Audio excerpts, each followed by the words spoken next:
This is Dr. Bowman, and I appreciate you taking time to listen to this lecture. We'll cover primarily Karl Marx and talk about his theory of Marxism and how that relates to organization theory. And we'll wrap up this presentation in talking some about what is an organization and defining our definition of organization theory. Now, theories of public organizations, like so many other social theories, have to address themselves to a particular discourse, one that, at least in part, defines the nature of their work. This theory of organizations, have to consider questions by earlier theorists, and their findings must be accepted into the body and reformulated, or otherwise shown to be irrelevant, or their omissions have to be pointed out and corrected. So obviously, these earlier theories must take into account previous works in org theory, but they also must relate their work to the larger cultural and intellectual tradition of which that work is a part.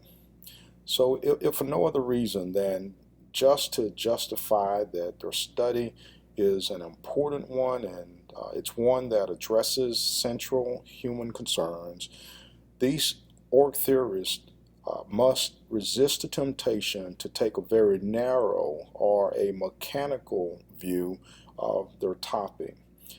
They must ask how their work fits with other cultural and intellectual efforts of their time, and how their work addresses the broadest questions regarding the human condition. Because to fail to do so may itself ensure that their studies have very little relevance for the general advancement of humanity. And so we're going to take a few minutes to talk some about Karl Marx, who was born in 1818, died in 1883. And he's best known for establishing the theoretical basis for the expansion of socialism and communism in the 20th century. But in addition, his work provides an important and quite fundamental statement of the conditions in modern industrial society, the conditions of social life in a modern industrial society. Now, Marx expresses a really intense concern for the restrictions that modern institutions place on the development of human capabilities. So whether you or anybody else agree or not with the revolutionary implications of Marxism and Karl Marx's analysis, the challenge it presents to social and organization life absolutely cannot be ignored. Now, if we look at the efforts of Karl Marx, they're based in large part on Hegel's view of history as the unfolding of reason and of the freedom that reason implies. Now, according to Hegel's view, that's Hegel, existing circumstances seen as passing phases in the evolution of freedom must be removed in order to ensure the continued extension of reason and of freedom. So the present, the right now, is really compelling, but however, in the sense that the right now fully occupies our attention, it diverts us from the task of moving forward and expanding what Hegel referred to as expanding freedom.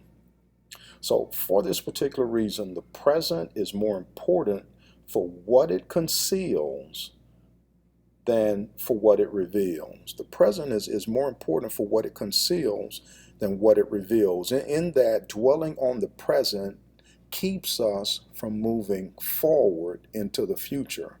And so Hegel's view is the present, and focused and living in the present confines us to a place and limits our opportunity to expand. So it limits our freedom. So it's important to note then that the task of social theory,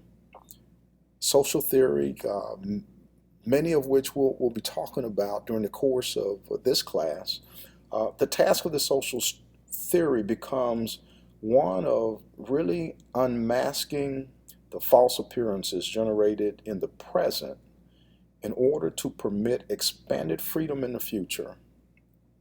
Let me say that again. The task of social theory becomes one of unmasking the false appearances generated in the present in order to permit expanded freedom in the future. So it is this act of critique, this exercise that we're going through, looking at these schools of org theory. It's this critique that we exceed the limits of the present and permit the possibilities of the future. To demonstrate the way in which ideas would play themselves out in the development of a reason, Hegel employed a number of different what we call dialectical approaches, and where he looked at opposites and how opposites interplay, and interplaying together they form something totally different. Now, the new formation or the synthesis becomes a new thesis, and that typically is opposed by the two opposing groups of forces that came together in the first place. Well, I won't dwell on that, but it is important to note that Marx's specific contribution was to connect Hegel's understanding of these kinds of dialectical processes to the historical analysis of forms of the economic organization, or in other words, the forces of production is how Marx refers to these. Now, Marx saw history as largely a consequence of contending economic forces that result in conflicts between classes of people, or conflicts between economic classes, the poor, the wealthy, the poor, the middle class versus the wealthy, so on and so forth. So Marx saw these classes in continuous conflict. Now, all history is the history of class struggles, according to Marx. So, for example, the relationship between the ancient slave societies and the emergence of feudalism eventually gave way to the development of capitalism. And we'll see that in Marx's view, later on, the conflict between capitalism and socialism would lead to communism as we once knew it. So according to Marx, all systems of production involved establishing a set of social relationships for the distribution and exchange of goods and services, although some are clearly more developed than others. When the task of production starts being divided among various workers and specialization begins, the possibility of class relationships emerges.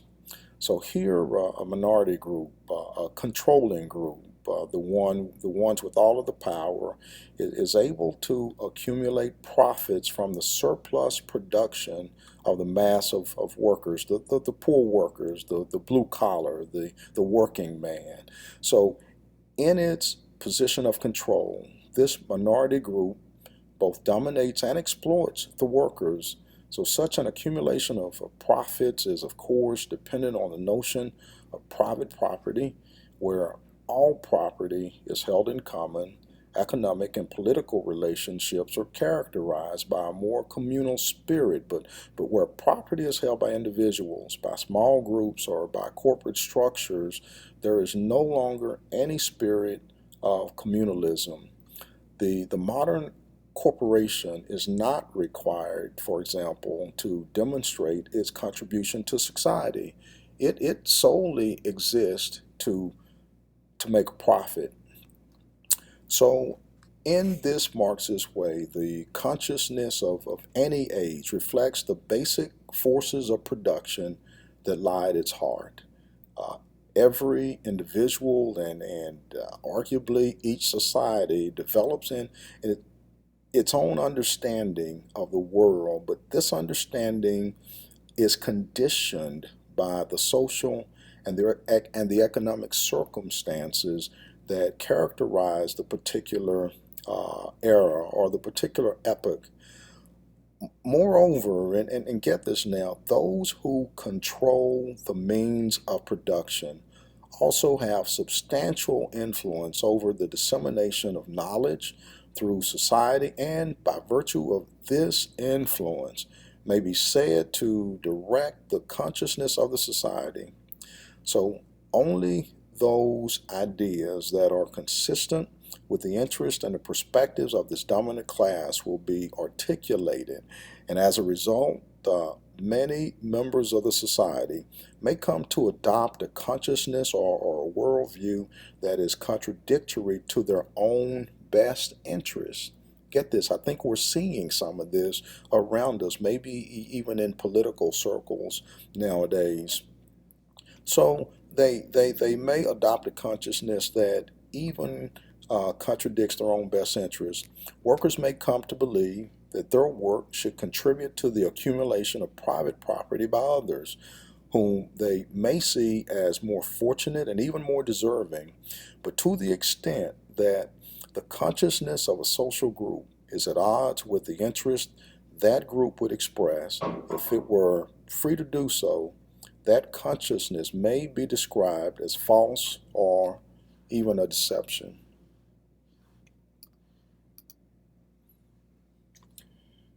Marx held that within capitalist societies, inherent tendencies exist that will eventually lead to the transition of the capitalist society to a socialist society. Capitalism, for example, according to Marx, is based on an unstable relationship between two classes. The owners, or bourgeoisie as they're called, and the workers, are the proletariat. So the bourgeoisie and the proletariat. Now, the instability of this relationship will lead to an economic crisis, at which point the workers, recognizing their condition of alienation, begin a revolutionary struggle to overthrow the existing system. Now, ultimately, their struggle will culminate in the establishment of a communist state, according to Marx. Now, specifically, as increasing centralization occurs, the groundwork at the same time is laid for the abolition of private property and the common ownership of the means of production, or of the factory, of the workers and the work. And the work products and the output. So in this phase, all workers are owners and receive from the state an amount equivalent to their contribution. But this dictatorship of the proletariat, according to Marx, is itself incomplete for persons and still viewed in terms of their partial contribution to the completion of certain productive tasks. Now, according to Marx, these workers are in a position of control, but they're still workers in the sense of being alienated and objectified and being dependent upon the factory itself and the output therefrom. Only when uh, the eventual abolition of the division of labor uh, is achieved is this alienation transcended. And at that point, according to Marx, we are defined not by the partial contribution that we make to a product, which exists apart from us, but rather as autonomous beings able to direct our energies and intentions towards whatever task we may find important. Marx's work Marx's analysis of the impact of modern industrial organizations on individual development remains one of the most important and influential statements on this particular topic. Now, in the dialectical movement of economic processes and modern theory that I discussed a few slides ago, in modern society, the forces of production seem to require an increasingly complex and oppressive mode of organization, which is epitomized in bureaucratic capitalism or in our capitalist society. So in this particular situation, according to Marx, individuals suffer increasing alienation and depersonalization. They lose touch with both themselves and with others. And we often hear terms like we have to do more with less. We have to do more to make ends meet. We're being paid less to do more, et cetera, et cetera. Well, these kinds of statements expresses Marx's view of what happens between the owners of industry and the workers themselves. The workers typically lose touch with both themselves and with each other. So this very important argument grows from Marx's basic understanding of the intimate connection between the human condition and the process of production. Marx saw the individual as possessing uh, certain capacities, natural powers, vital powers, etc., comparable to instincts. And at the same time, he saw the individual as a suffering, conditioned, limited creature who is dependent on outside forces like the bosses and the job for sustenance. So since the objects of our instincts lie outside, according to Marx, then we must engage in an attempt to control the outside world in such a way that it serves our interests.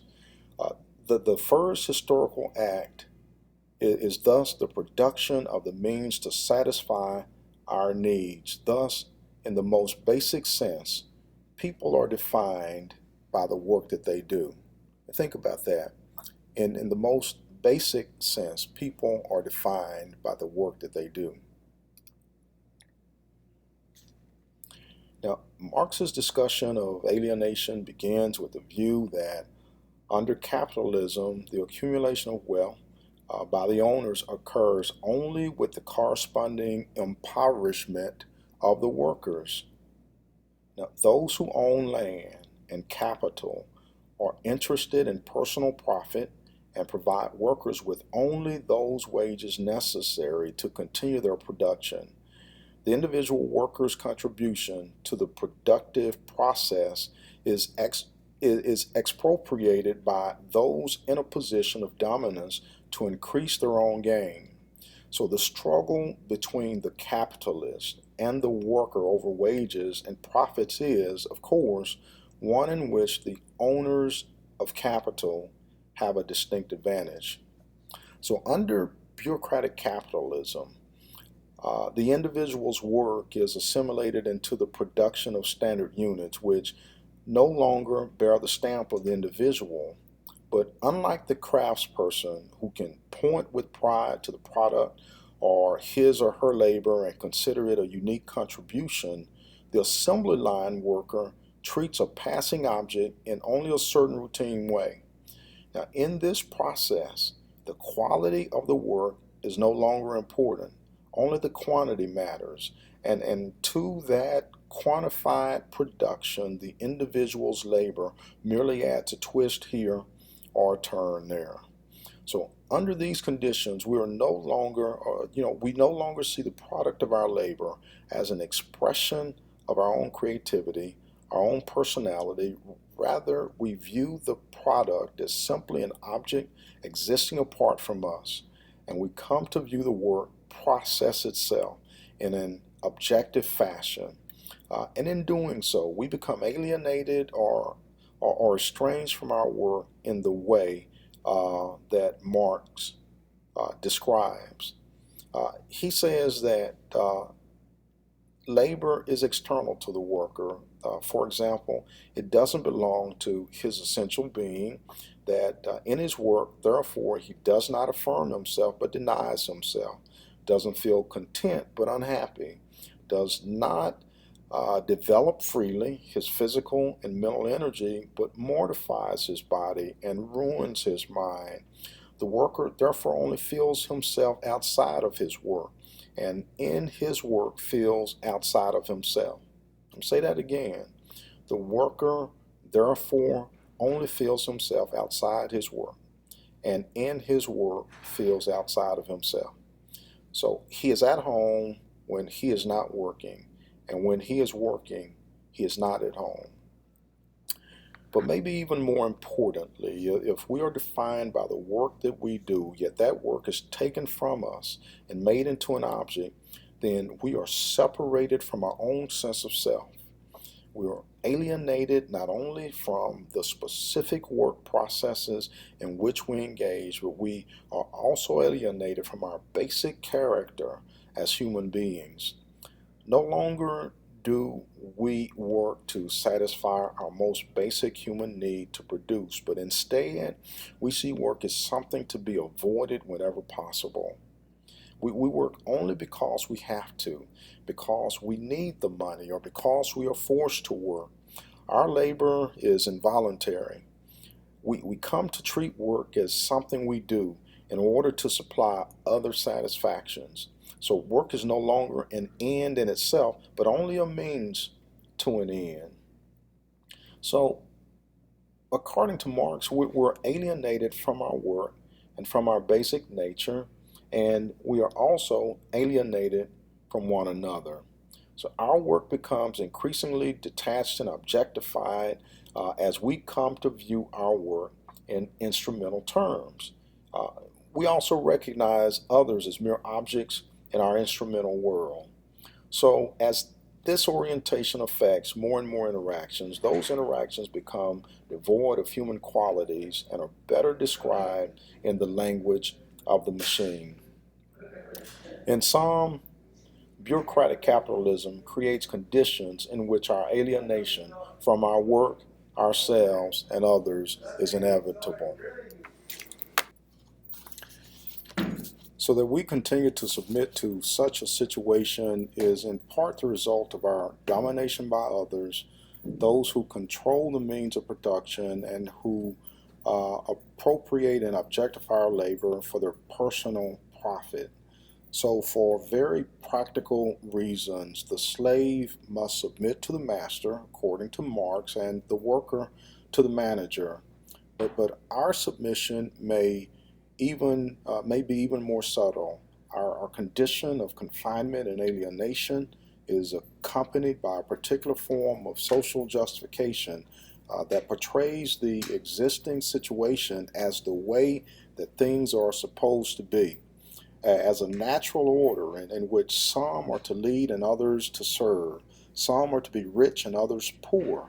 And to the extent that we become captive to this particular ideology or this particular consciousness, we do not question the circumstances under which we live. So, although we may occasionally complain about the working conditions or the amount of our pay, we may fail to address the underlying conditions of domination and exploitation that is the basis of our suffering. And yes, we do suffer.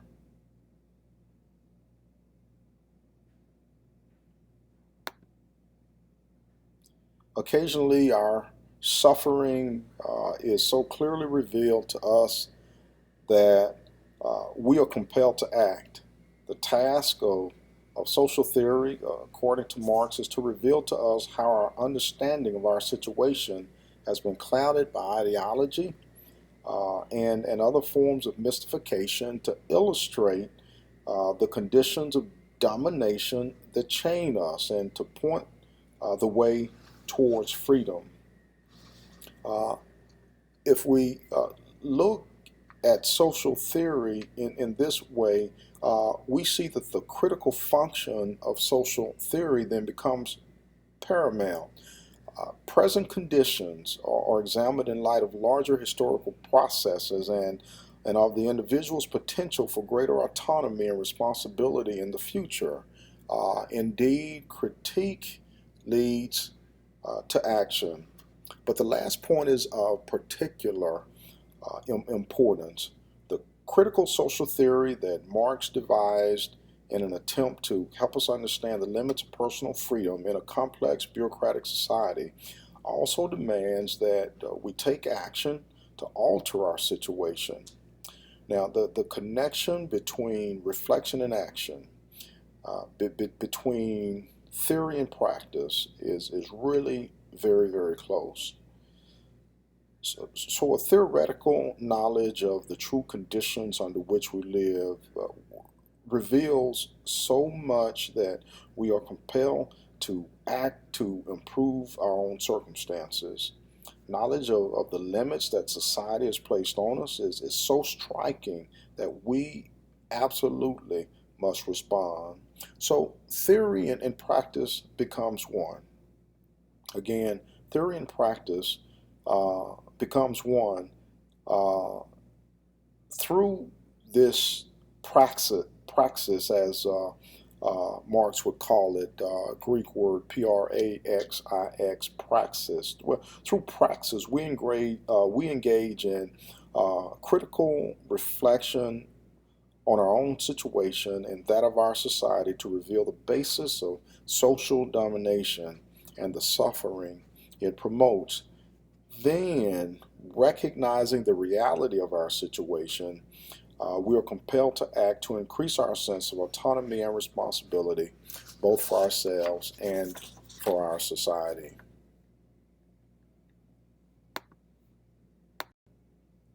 So, what can we learn from the likes of Karl Marx and Max Weber and even Sigmund Freud? Uh, Certainly, any commentary their works might provide would be indirect for the study of public organizations, but from their collective work, we can derive certain insights that enable us to develop a more comprehensive understanding of the role of public organizations in our lives. So, in the work of these men, we began to see some common themes that may guide our own study in the life of our public organizations. Hints at a view of a public organization that puts our involvement in such organization into a particularly acute perspective. So clearly, uh, Marx and Weber and even Freud see the primary task of the modern man as one of finding an effective relationship between the individual and society, but more specifically, given the complexity and the consequent rationalization of society. These men depict the individual as engaged in a struggle with the forces of organization in society, especially those forces represented by large and complex public and private bureaucracies. So the central message of Marx and of Weber, as you're going to hear shortly in subsequent lectures, may be that more than anything else today, we need a perspective for understanding the world and our place in it.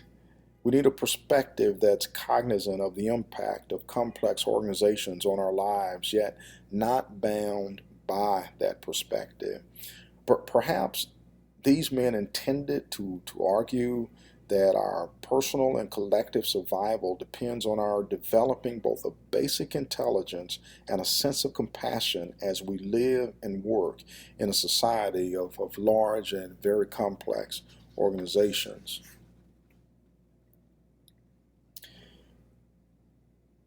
So, why should we want to develop such a perspective? What purposes might be served in acquiring this kind of knowledge? Well, one reason might be to control our physical and social environment to our own advantage. Now, for example, we seek knowledge of energy sources in order to provide heat to protect ourselves against one of the threats that our environment presents. And we seek knowledge of weather conditions and drainage patterns in low-lying areas in order to protect ourselves against another threat. And similarly, if we know how people react to certain situations that we can change, then we can begin to alter their behavior. So, for example, if we know that an individual's motivation to work is affected by enhanced prestige, then we can behave in such a way as to produce a result. In this case, we seek knowledge to explain causal relationships, to predict outcomes, and to control behavior. So, seeking knowledge for purposes of control means that we are most interested in instrumental statements. And those are statements that suggest the proper means towards a given end. So if our objective is in fact to achieve greater production, we want to know what steps we can take to lead to that result. This knowledge, of course, does very little to tell us which objectives we should be seeking unless those objectives are conceived simply as a means themselves towards some larger objective. But such knowledge can be used effectively in moving towards already established goals and objectives. Control, however, is not the only purpose that is served by this additional knowledge. We may also seek knowledge in order to understand or to interpret the intentions of other people. So if we look at this view, then we comprehend the actions of individuals as having specific meaning to those individuals and as being based on those meanings. So what do you mean, Dr. T? Well, that is, we find that all action occurs within the framework of the intentions of individual actors. Now, to understand what is happening in any situation, we must not only observe the behavior of the individual, but we must also understand the motives or intentions that support the individual's actions. So some theorists will use the term behavior to refer to what can be observed from the outside, and the term action to refer to what is intended by the individual. In this kind of formulation, it's clear that an individual's behavior as viewed by others can be far different from what he or she intends. So if we wish to understand the intentions of others, the meanings that they attach to certain activities, then we must do more than just describe their behavior. We have to be able to interpret their actions. We must seek to understand their intentions in acting. We seek interpretive statements, those statements that allow us to comment on the meaning and significance people place on their actions. So we ask, what was the point, or what was he or she trying to do? And through the act of interpretation, we achieve understanding. So interpretation allows us to reconstruct the individual's own outlook on the world. To understand a person is to know the meaning or significance that he or she attaches to the events. We may seek knowledge for yet another purpose, and that's to free ourselves from patterns of thought and action that we've come to accept, perhaps come to depend on, even though these patterns don't reflect our true needs or interests. Now, knowledge of this type allows us to exceed the limitations that reality imposes on us, and to see opportunities that the future presents. In this particular view, our lives are seen to be dependent on the acceptance of a particular view of the world, a certain reality that we take to be natural and unchanging, but that is in fact the result of a social process by which we have come to believe in its truth. Now, if this process has been biased in some way, so that we focus on one set of events or interpretations instead of another, we may be restricted in the range of possible actions that appear open to us, particularly where a certain definition of reality has been imposed on us by those in positions of control. That is where we simply assume the dominant view or the view of the dominant or those in charge. We will indeed be misled. We will see our possibilities as being quite limited when in fact they may be quite broad. We may be so taken in by our beliefs that we no longer recognize them as beliefs or no longer recognize their source and are therefore subjected to the most extreme form of control. Control that is not even recognized by those being controlled. Now, Ralph Hummel's book, The Bureaucratic Experience, published in 2008, I think is an especially useful and accessible overview of the problems raised by a society reduced to organization, culture reduced to economics, psychology reduced to identity, language reduced to information, thinking reduced to logic, and politics to administration. In a society that's increasingly dominated by instrumental bureaucratic structures, whether it's government or business or nonprofit or private or elsewhere, we live our lives constrained by the forces of rationality and instrumentalism. We find freedom and reason increasingly difficult to obtain. Moreover, citizens are not limited in their capacity to affect positive change, or they're not only limited in their capacity to affect positive change, but they also are subject to a new way of thinking, a new psyche that places restrictions on human possibilities. Now, just think if you have a worker and you're wanting production and you can control how much production you get by controlling them, and the more you exercise control, the greater your profits and the higher income, what are you going to do? And that's what Marx is saying here. So particularly compelling is Hummel's discussion of the way in which bureaucracy destroys human language.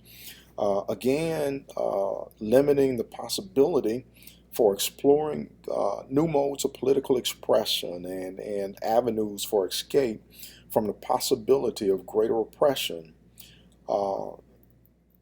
Critical knowledge, on the other hand, allows us to broaden our perspectives, to see more accurately the conditions that constrain us, and in turn to explore possibilities for more completely and more fully expressing our own potential. As Marx instructs us, such knowledge permits a clearer comprehension of social conditions and opens the possibility of social change.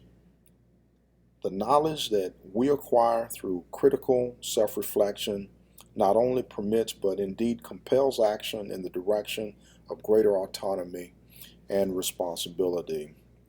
So there are therefore various reasons we might wish to acquire knowledge and various uses that we may make of the instrumental, the interpretive, and the critical studies here. And so Marx again gives us a lesson that that appearances can mask realities, but appearances can mask realities no less than realities can mask appearances as well. So let me say that again. Appearances mask realities no less than realities mask appearances. So what seems to be objective reality may be an illusion that, when penetrated, may reveal conditions that we find extremely limiting, both to ourselves and to our society. More importantly, we learn that modern societies encourage us to view the world in instrumental terms, to get what we can get, and to resist such a view is very difficult, but to resist that view is very difficult, but at the same time, very important.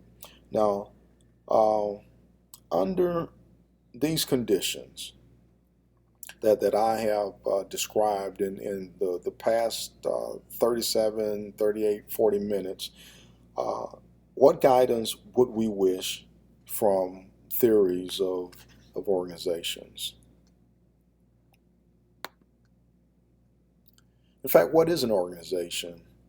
Well, when we look at the definition and we pull it from several different places, we find that an organization consists of groups of people who are brought together to accomplish some purpose, that they are seen directing the activities of many individuals so that some particular goal can be achieved, but the direction of these activities occur through a series of authority relationships in which superiors, in which the bourgeoisie, Marx's bourgeoisie, and subordinates interact. The bourgeoisie interact with the proletariat, or the bosses interact with the workers, the ones in control of the business, the company, and the industry interact with the ones who are producing the product and helping to make a profit.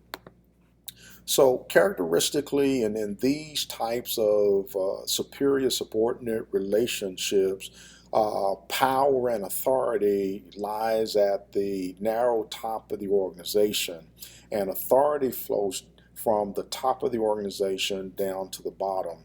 So these bureaucratic organizations are also defined by their structure or hierarchy, by their levels and by their shape, which results from dividing labor and clarifying authority relationships so that one person has only one boss.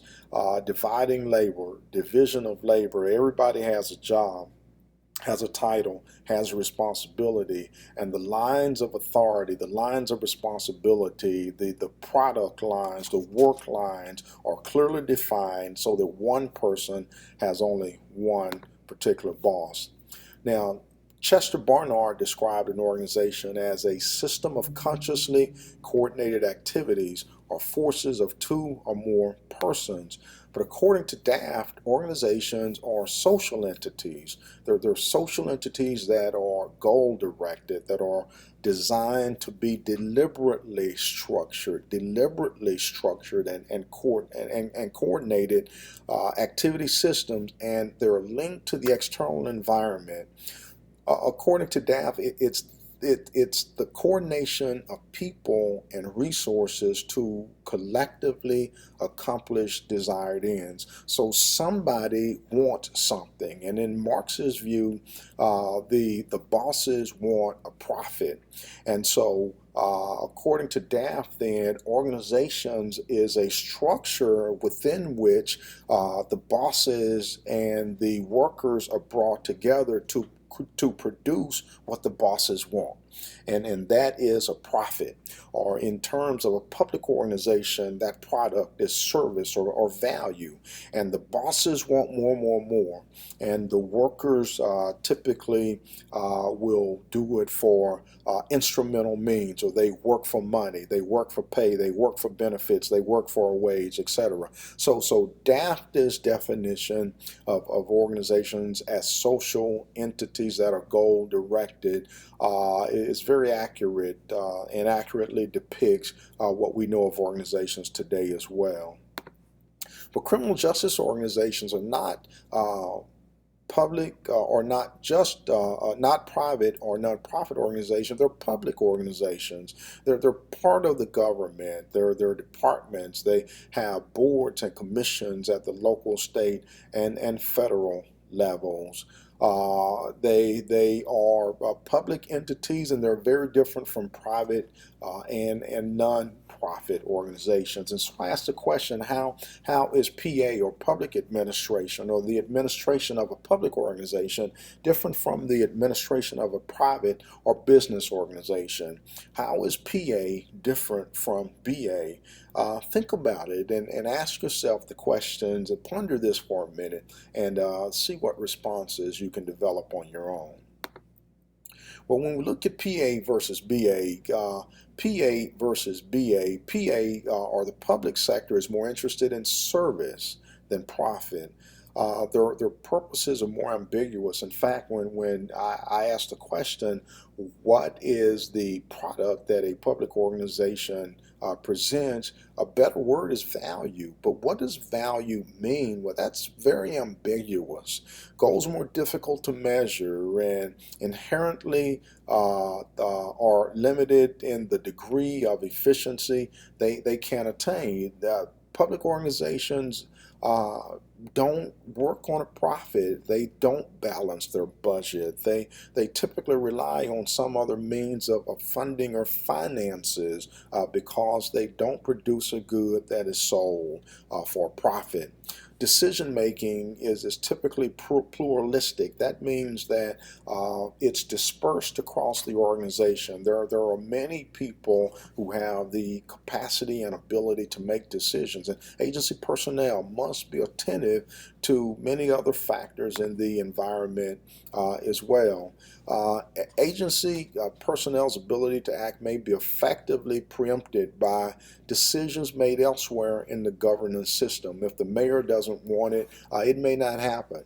Or if the city manager is opposed to it, it may not happen. Or you may work for CPS, but if the governor doesn't agree with what you want to do, it may not happen. So the requirement to be responsive to citizen interest restricts decision making as well. It may be more efficient to three strikes you're out, or to lock them up and throw away the key. But citizens may not want that. They may not appreciate it. They may prefer an alternative sanction or sentence, or some other alternative. There are some movement nationally on the marijuana front that indicates this. And so the requirement to be responsive to citizens' interests does restrict decision making. Actions occur in the public eye. In the newspaper, every moment is scrutinized by an often critical public. So PA is said to live in a goldfish bowl. There are less democratic governance systems that can be more precise in their activities, less pluralistic in decision making, and more careless about openness and accountability if you are a business, a private business versus a public organization. Now, in PA, in administering public organizations, democratic theory focuses on freedom and justice and equality. Those are some of the values that we produce for our stakeholders, for our authorizing environment. So org theory is concerned with how individuals can manage change processes to their own corporate advantage, thus focus on power and authority, on leadership and motivation, and dynamics of groups and actions. Thus, we argue that PA is concerned with the managing of change processes in pursuit of these publicly defined societal values, values of freedom, values of justice, values of equality, values of security, values of safety. That's what public administration delivers. So the public manager who is managing in the public arena has work that is awkwardly complex. They must be an individual who is sensitive to the impact of interpersonal and structural relationships on the development of stable or changing patterns of organizations. They must be someone able to recognize and respond to the subtleties of org change processes. The public manager lives in the nexus of a political and an administrative world, and is neither independent nor solely an instrument of the political system. So when we look at the public manager, the supervisors, the workers within the system, all the system itself, the organization, the work and the work product forms a cohesive whole that we learn about and study in org theory or organization theory. It's not organizational theory, it's organization theory. So what is org theory? What is a proposition or a set of propositions that attempts to explain or predict how groups and individuals behave in differing organizations arrangement. When we look at classical organization theory, for example, classical theory in classical theory, organizations exist to accomplish production-related economic goals. There is one best way to organize for production, and that way can be found through systematic and scientific inquiry. Production is maximized through specialization and division of labor, and people and organizations act in accordance with rational economic principles.